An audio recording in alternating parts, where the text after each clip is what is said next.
নমস্কার। আজকে একটি নতুন তথ্য নিয়ে চলে এলাম। আপনারা খেয়াল করে দেখুন তো আপনাদের আয়ের থেকে ব্যয় বেশি হচ্ছে নাকি, এটা বরাবরই হচ্ছে নাকি দেখুন। যখনই জায়গাটা প্ল্যান করছেন যে মাসের শেষে ওই টাকাটা কিন্তু আপনার নষ্ট হয়েছে, কোনো প্ল্যানিং করতে পারছেন না। এরকম ধরনের যদি হতে থাকে তাহলে তো জীবনে ডেভেলপ করা মুশকিল।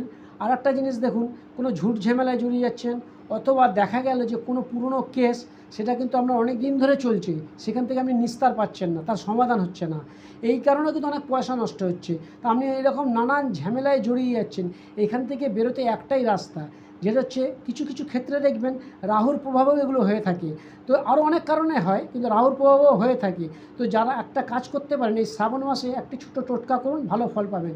একটি আপনারা স্টিলের পাত্রের মধ্যে কিছু খাঁটি সর্ষের তেল নিন, নিয়ে তার মধ্যে নিজের মুখটা দেখান, বডির এই নিচেটা দেখাবেন, উপর পোর্শনটা, কেন রাহু তো এখান থেকেই দেখান। দেখিয়ে মুখটা দেখিয়ে সেই তেলটা দিয়ে শিবের অভিষেক করুন। অভিষেক করার পরেই তারপরে কিন্তু আপনি জল দিয়ে জলাভিষেক করুন। এতে দেখবেন খুব ভালো ফল পাবেন। তবে একটা খেয়াল রাখবেন, সরার মধ্যে কিন্তু মুখে এতটাই দেখাবেন, এর বেশি দেখাবেন না। মুখ দেখাবেন আর দাঁতটা দেখাবেন, দেখিয়ে ওই তেলটা দিয়ে অভিষেক করুন, খুব ভালো ফল পাবেন। নমস্কার, ভালো থাকুন, সবাইকে ভালো রাখুন।